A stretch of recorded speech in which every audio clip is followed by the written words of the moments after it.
Oui, alors là, on peut voir que cet été absolument fabuleux au point de vue des conditions climatiques, quasiment idéal depuis la floraison. On produit des grappes magnifiques.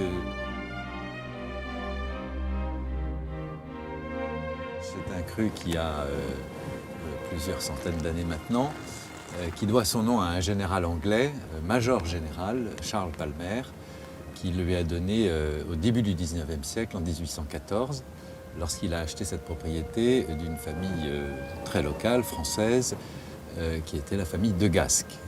Sur les 200 années qui ont marqué l'histoire de Palmer, à partir du moment où ça a été nommé Palmer, trois grandes périodes. Charles Palmer d'abord, pendant une quarantaine d'années, suivi d'une longue période sous la propriété de la famille Pereire, une famille de banquiers très puissante et très riche de la fin du 19e, sous Napoléon III, et qui en a été propriétaire jusque dans les années 1930.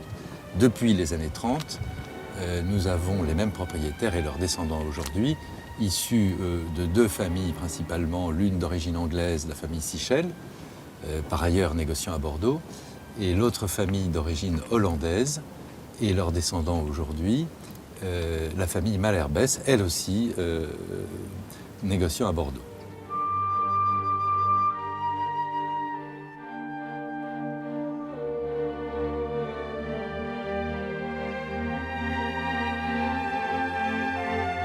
C'est un terrain des grands terroirs de Margaux, en ce sens que nous sommes sur le sommet des croupes de ces graves gunziennes, donc un mélange de sable et de graves qui date d'environ 1,5 million d'années, charriées par la rivière lorsqu'elle s'est formée.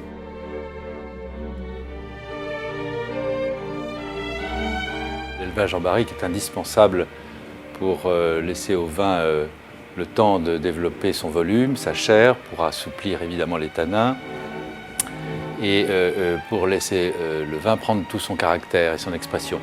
Donc c'est un long élevage en barrique, environ 18 à 20 mois. Et à Château-Palmer, nous avons toujours opté pour une proportion raisonnable de bois neuf. Nous travaillons avec en moyenne 50 à 60% de bois neuf dans l'assemblage de Château-Palmer, enfin dans l'élevage des vins de Château-Palmer. Et les autres barriques sont des barriques d'un vin en complément.